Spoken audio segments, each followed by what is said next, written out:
Hyperthymesia. Hyperthymesia. I actually went on YouTube and found a video to help me pronounce that, and I still can't really pronounce it, but hyperthymesia.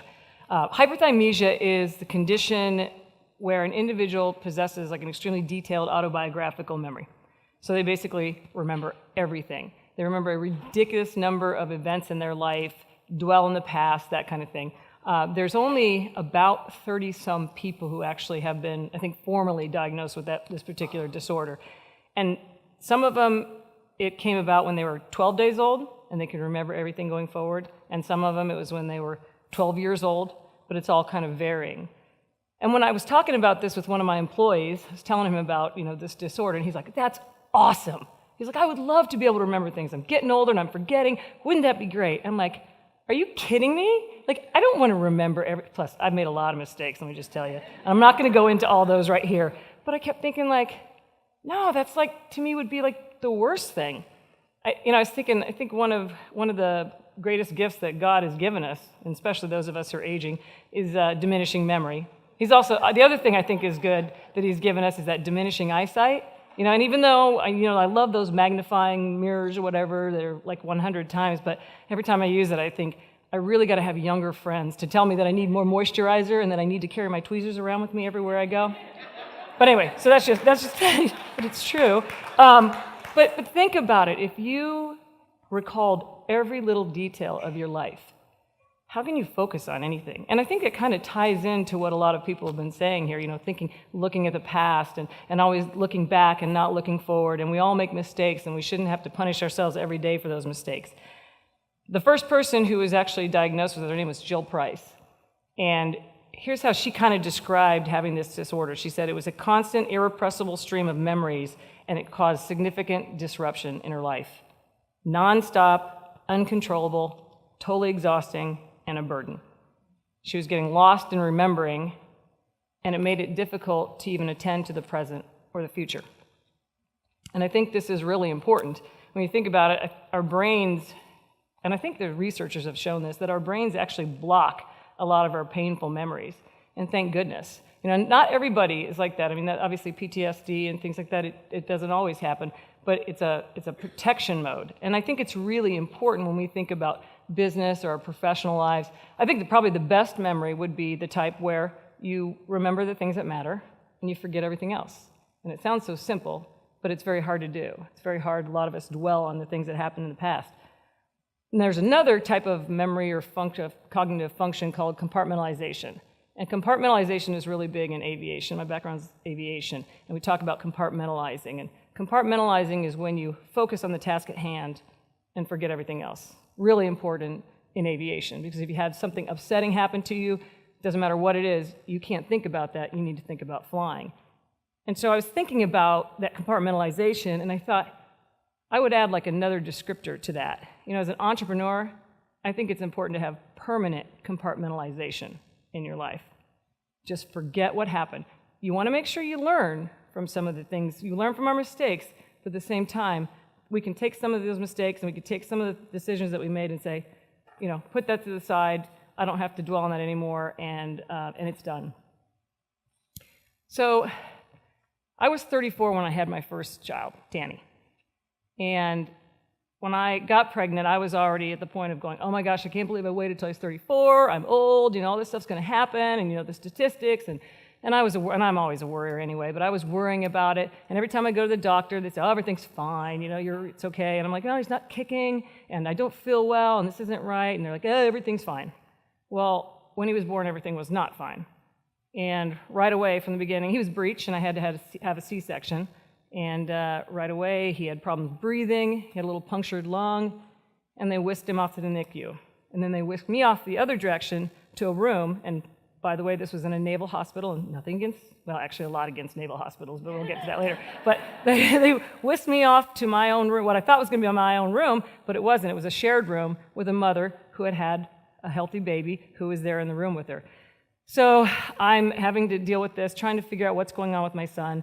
As my son is in the NICU, more and more things started to happen. He started to lose his reflexes. He stopped sucking. He had a little heart issue. Navy Hospital, they couldn't figure out what was wrong. So they're doing all kinds of tests. They did a genetics panel. They did x-rays, CAT scans, everything, and while I was there, they couldn't find anything, what was wrong.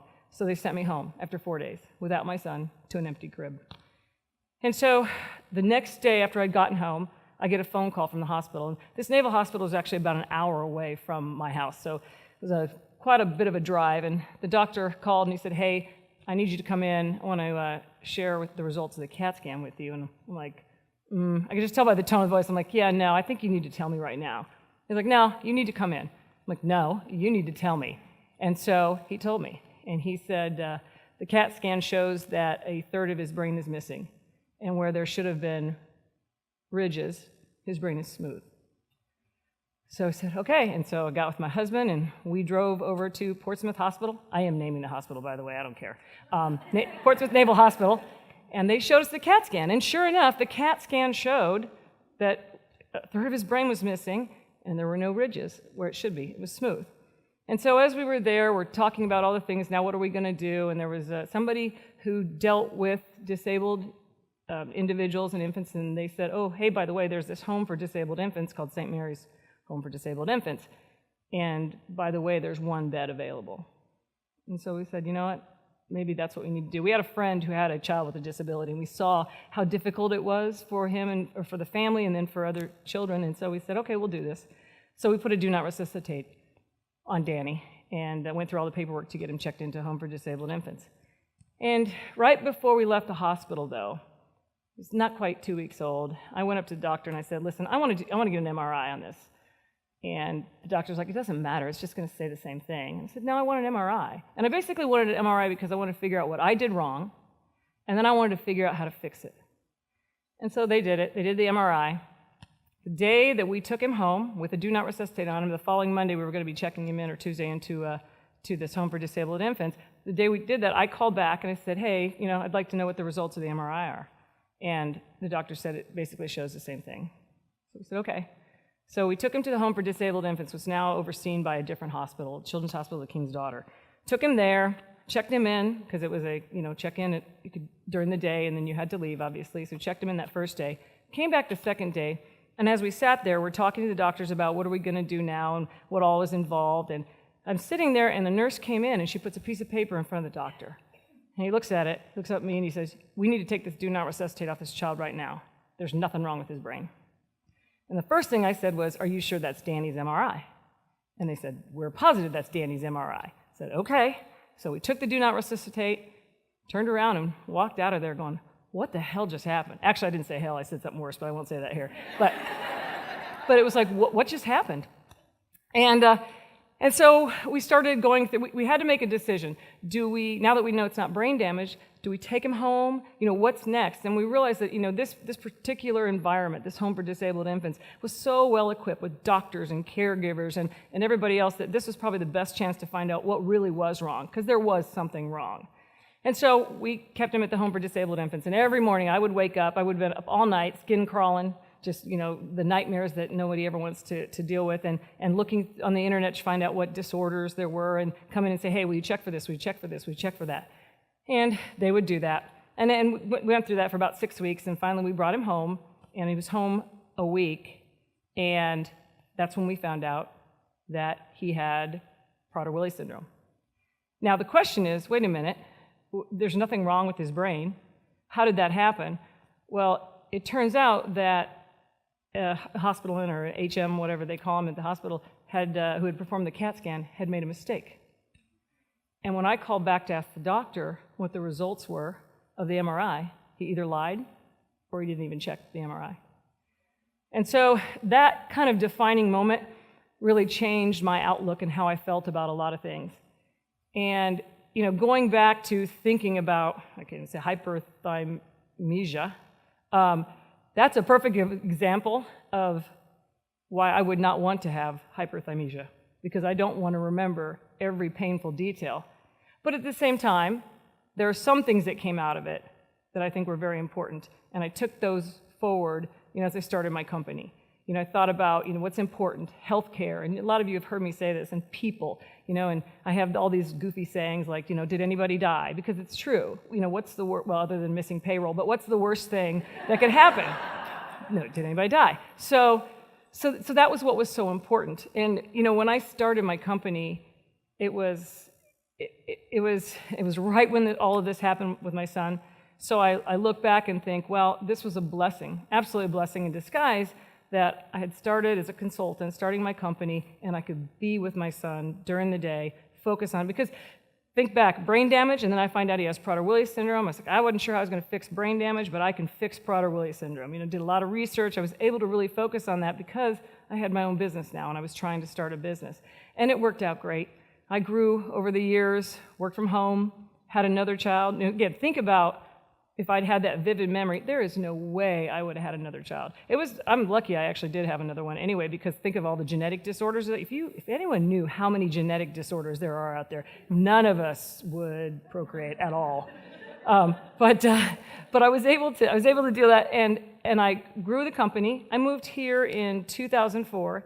I had 10 employees, 5 part-time, and the other 5 related to me. And then I grew that over the last several years.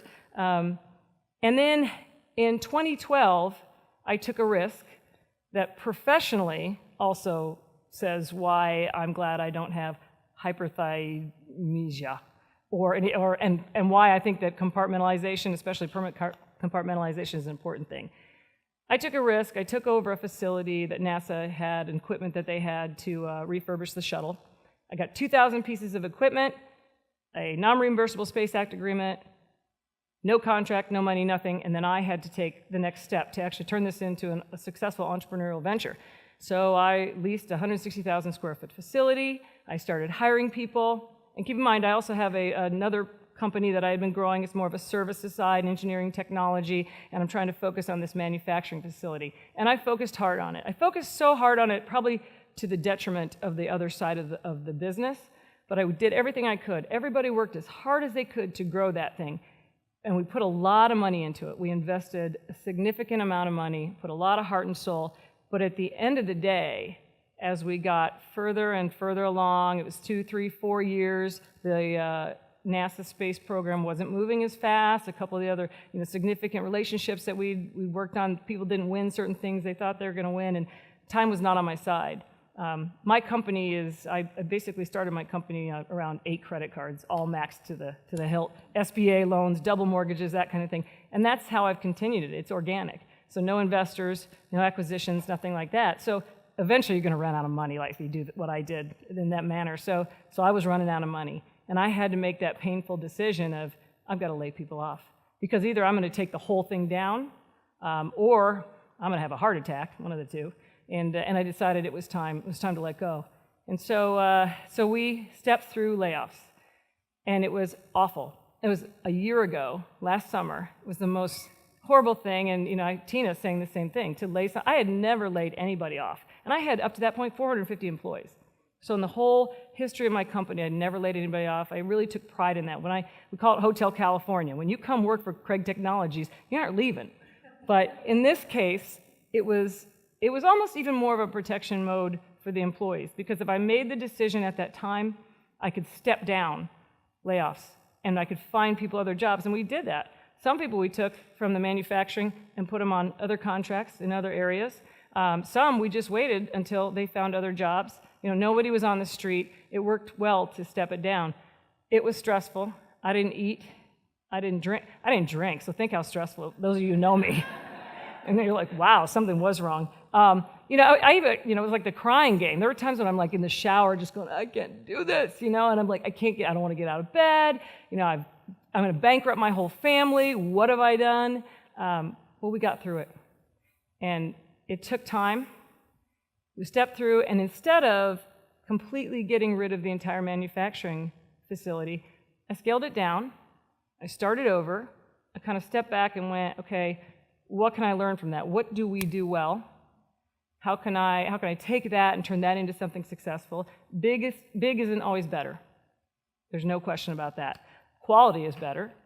And we had done so much and put so much investment in there, including millions of dollars, that it just seemed wrong to completely step away. So I didn't.